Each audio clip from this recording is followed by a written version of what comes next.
नमस्कार दोस्तों, स्टार्ट करते हैं अपने लेक्चर को। और पिछले दो अध्यायों में हमने देखा है, पहला अध्याय भारतीय राष्ट्रीय कांग्रेस की स्थापना से पूर्व अन्य जो राजनीतिक जो संस्था स्थापित हुई थी उनके बारे में जाना कि कैसे कैसे वे संस्थापित हुई। और बंगाल, मद्रास और जो अन्य बम्बई में 3 जगह राजनीतिक संस्था स्थापित हुई, उनको हमने डिटेल से पढ़ा है कि कैसे कैसे क्वेश्चन वहाँ से बन सकता है।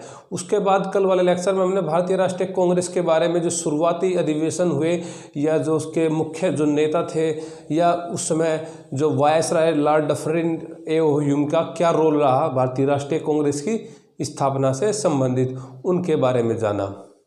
तो आज का हमारा टॉपिक होगा, उसी क्रम को आगे बढ़ाते हुए कल हमने 1900 अधिवेशन तक देख लिए थे कि 1900 तक 1885 से लेके 1900 तक जो जो अधिवेशन हुए उनमें अध्यक्षता किसने की और किस अधिवेशन में क्या मुख्य रोल रहा।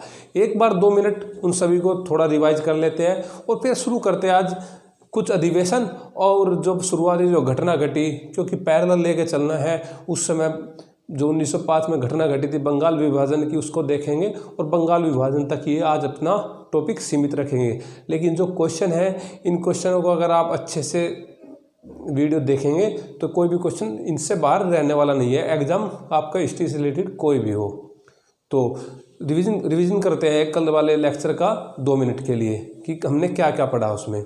तो सबसे पहले हमने देखा कि भारतीय राष्ट्रीय कांग्रेस की स्थापना 1885 में बम्बई के जो ग्वालियर टैंक में स्थित गोकुलदास तेजपाल संस्कृत कॉलेज में हुई थी और उसमें 72 प्रतिनिधियों ने हिस्सा लिया था।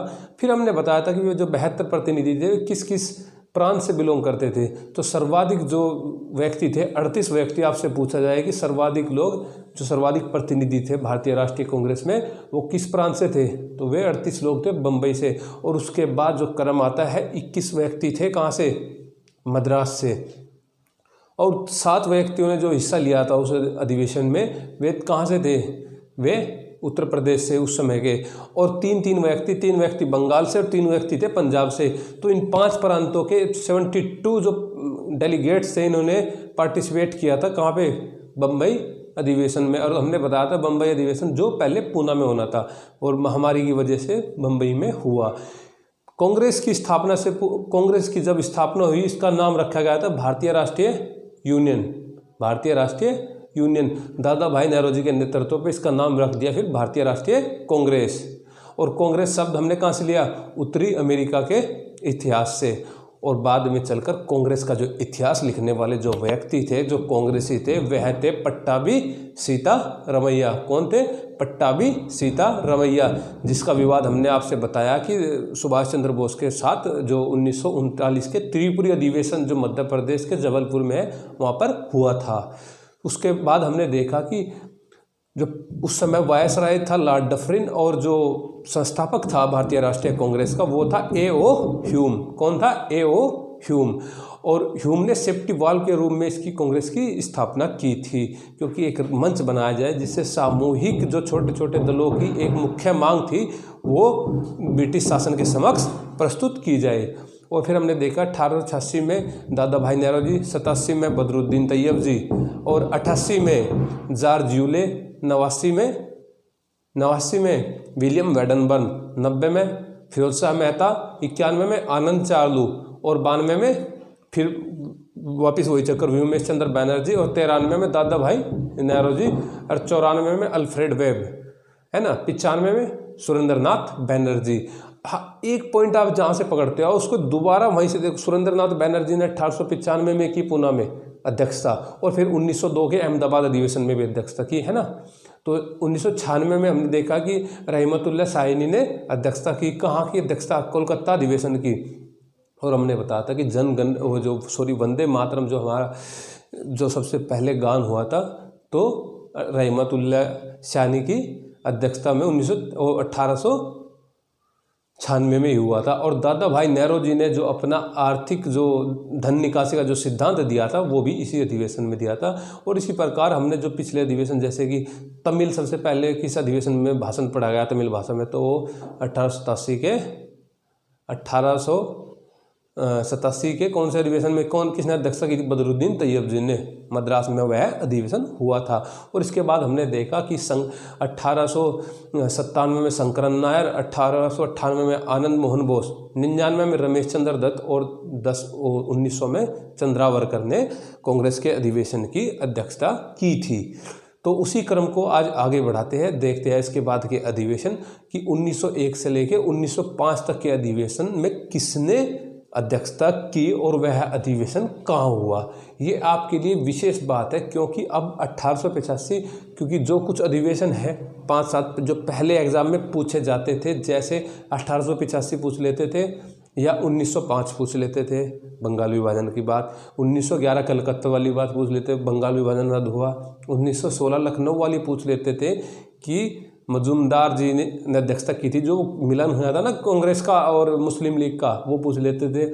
1919 अमृतसर अधिवेशन है ना, 1900 फिर उसके बाद 31, 32, 33, 30, 31, 32 गोलमेज सम्मेलन वाले गांव वाला अधिवेशन पूछ लेते थे। 1937 का जो फैजपुर अधिवेशन हुआ है ना, और इसी प्रकार से ये पूछ लेते थे कि भाई गांधी जी ने किस एकमात्र अधिवेशन की अध्यक्षता की। लेकिन अभी कहीं से कैसे भी मान लिया, अब ये पूछ लेंगे कि 1901 जो गांधी जी ने किसी अधिवेशन में जो सबसे पहले जो हिस्सा लिया था वह कौन सा अधिवेशन था, तो अधिवेशन आपको सभी याद करने कंपलसरी है। तो 1901 का जो अधिवेशन हुआ था वो दिनसा वाचक की अध्यक्षता में कहाँ पे हुआ था? कलकत्ता में हुआ था। 1901 का अधिवेशन दिनसा वाचक की अध्यक्षता में कहाँ पे हुआ था? कलकत्ता में हुआ था, और इसमें गांधी जी ने हिस्सा लिया था अपना पहली बार। 1902 में सुरेंद्र नाथ बैनर्जी, और कहाँ पे हुआ था? अहमदाबाद में। हमने इससे पहले देखा कि सुरेंद्र नाथ बैनर्जी ने 1895 में भी अध्यक्षता की थी। कहाँ के अधिवेशन में? पूना के अधिवेशन में। और इसके बाद 1903 में लाल मोहन घोष ने अध्यक्षता की मद्रास अधिवेशन में। कहाँ पे? मद्रास अधिवेशन में। मद्रास अधिवेशन हमने पढ़ा था। ये पूछ लिया जाएगा कि सबसे सर्वाधिक जो अधिवेशन कांग्रेस के हुए वे किस जगह पर हुए? कोलकाता में। आपसे पूछ लिया जाएगा, क्वेश्चन में आएगा मद्रास अधिवेशन किस किस सन में हुआ। तो जब सभी अधिवेशन आपके याद हो गए ना, तो तभी हो सकता है आंसर, है ना। तो मद्रास अधिवेशन की अध्यक्षता लाल मोहन घोष ने की थी। कब? 1903 में। और 1904 में हेनरी कॉटन ने अध्यक्षता की। कहाँ के अधिवेशन की? बम्बई अधिवेशन की। विशेष बात, हेनरी कॉटन जो नाम आ गया, अब आपसे पूछ लेगा कि अन्य जो यूरोपियन व्यक्ति थे, किस किस यूरोपियन व्यक्ति ने अधिवेशन में हिस्सेदारी की, अधिवेशन की अध्यक्षता की। हमने पढ़ा कि 1888 में सबसे पहले जॉर्ज यूले प्रथम ब्रिटिश व्यक्ति, उसके बाद विलियम वेडनबर्न जो कि ए.ओ. ह्यूम का जीवनीकार भी था, और उन्होंने ए.ओ. ह्यूम की जीवनी लिखी 1910 में। और 2 अधिवेशन की अध्यक्षता की किसने? विलियम वेडनबर्न ने 1889 में और 1910 में। 1889 में और 1910 में। और उसके बाद अगर आप बात की जाए, अल्फ्रेड वेब हमने देखा 1894 में, हेनरी कॉटन 1904, है ना। और फिर आयरिश जो महिला थी जिसने सबसे पहले जो अधिवेशन की महिला में अध्यक्षता की, वो थी कौन? एनी बेसेंट, जिसने 1917 में अध्यक्षता की थी। और वो अधिवेशन भी कलकत्ता में हुआ था, ध्यान रखने वाली बात है। तो यहाँ बात मद्रास की थी ना, तो इससे पहले देख लो कि मद्रास इससे पहले 1887 में तैयब जी की अध्यक्षता में हुआ था, है ना। तो 1904 हमने हेनरी कॉटन देखा बम्बई, और बम्बई में ही सबसे पहले हुआ था। उसके बाद फिर एक बीच में हुआ, एक ही हुआ। तो सारे अधिवेशन के क्रम से पढ़ो आप, है ना। और ये देखो कि उस अधिवेशन में मुख्य बातें क्या रही। 1905 में गोपाल कृष्ण गोखले ने कहाँ के अधिवेशन की अध्यक्षता की? इन्होंने बनारस के अधिवेशन की अध्यक्षता की। जब गोपाल कृष्ण गोखले आपके माइंड में आता है तो इससे संबंधित समस्त जानकारी आपको होनी चाहिए, क्योंकि इससे संबंधित आपको 4 ऑप्शन देंगे। ये पूछेंगे कि गोपाल कृष्ण गोखले रानाडा के शिष्य थे। गोपाल कृष्ण गोखले ने सर्वेंट ऑफ इंडियन सोसाइटी की स्थापना की थी। गोपाल कृष्ण गोखले को विपक्ष की नेता की उपाधि दी गई थी। और एक अन्य ऑप्शन जो इन्होंने कार्य नहीं किया। तो जब समस्त जानकारी गोपाल कृष्ण गोखले के बारे में हमें होगी तो अब सही उत्तर हम जब भी टिक कर सकते हैं। तो गोपाल कृष्ण गोखले संबंधित कुछ जानकारियां हम आपको बताना चाहते हैं जो आपके लिए बहुत ही बेनिफिशियल होगी।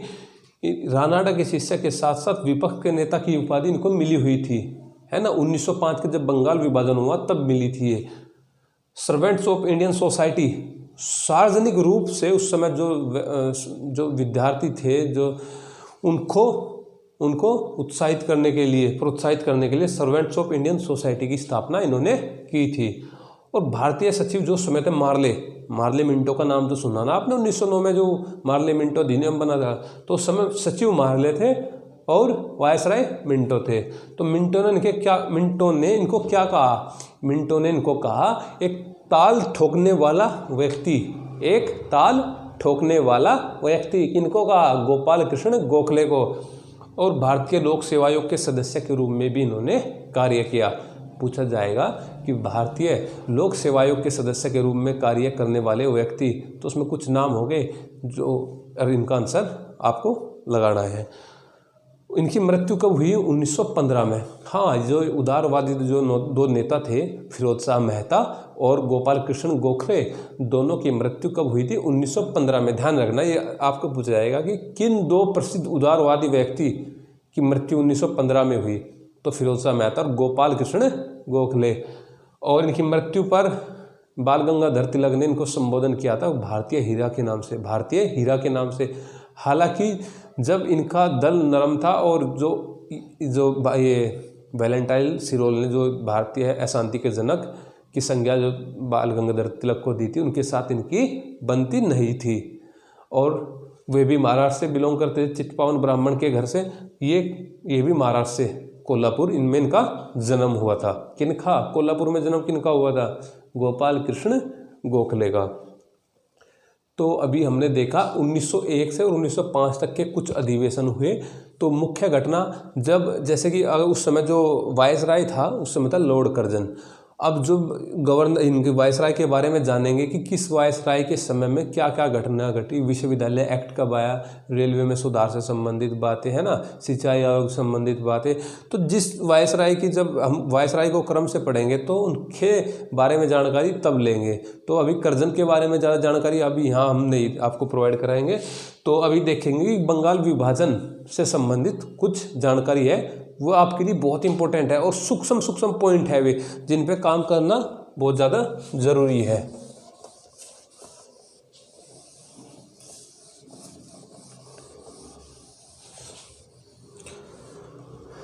तो सबसे पहले तो एग्जाम में कई बार आता है कि जो बंगाल विभाजन था इसकी घोषणा कब हुई, इसकी घोषणा कब हुई। और उसमें आपको डेट दोनों दी हुई होगी। उसमें डेट आपको दी होगी 20 जुलाई और 16 अक्टूबर 1905। अब आप बताइए क्या लगाएंगे इनमें। तो क्वेश्चन को ध्यान से पढ़ने की बात है। तो घोषणा जो हुई थी सबसे पहले वो हुई थी 20 जुलाई 1905 में, 20 जुलाई 1905 में, और इस दिन से लागू हो गई थी। और इसी दिन को 16 अक्टूबर को शोक दिवस के रूप में मनाया जाने लगा, शोक दिवस के रूप में मनाया जाने लगा। और उस समय के जो रविंद्रनाथ टैगोर ने इसको रक्षाबंधन के दिवस के रूप में मनाना स्वीकार किया। किस दिन को?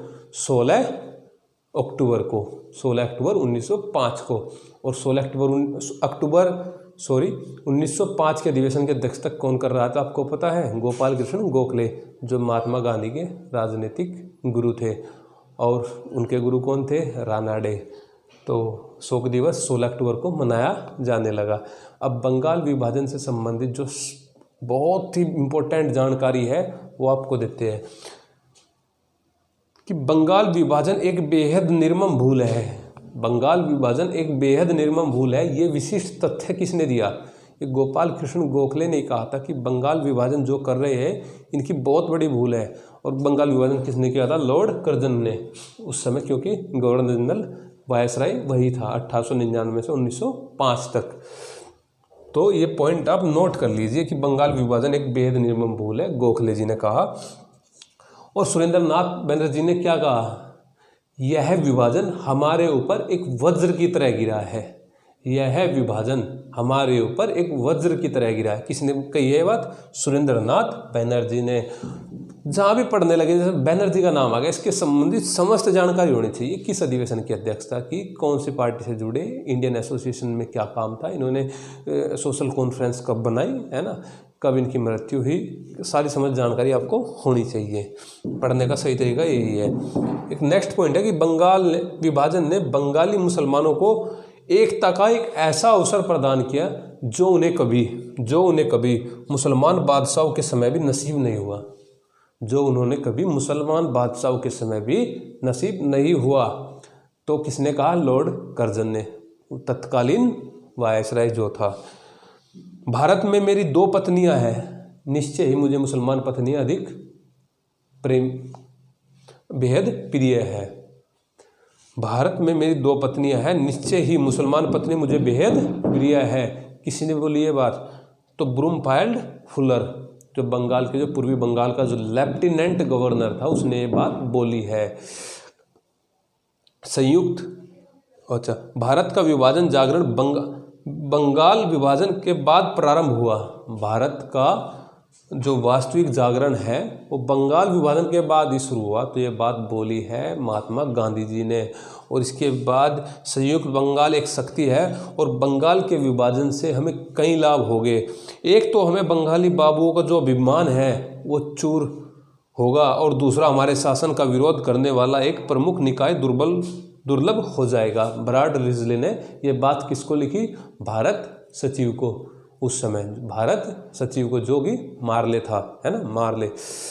तो ये कुछ पॉइंट थे और इन पॉइंटों को याद रखना बहुत ही कंपलसरी है, क्योंकि ये पॉइंट आएंगे कि बंगाल विभाजन एक बेहद निर्मम भूल है। 4 ऑप्शन हो गए आपके पास। तो जब आपको पता होगा कि ये बात, ये कथन, ये किसने कहा है, तो आप तभी इसका सही और सटीक आंसर लगा सकते हैं।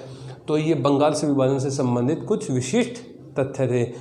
और इसके बाद जो हम अगले लेक्चर में देखेंगे कि भारत में कैसे स्वराज और स्वशासन की मांग जो उठने लगी, और जो भारत के जो कैसे नरम दल का मान लिया धीमापन हुआ और उग्रवाद भारत में जागृत हुआ, क्रांतिकारी आंदोलन कैसे हुए भारत में और भारत से बाहर, इससे संबंधित समस्त जानकारी हम अगले वीडियो में आपके सामने लेकर आएंगे। तो मिलते हैं दोस्त नेक्स्ट वीडियो में। थैंक्स।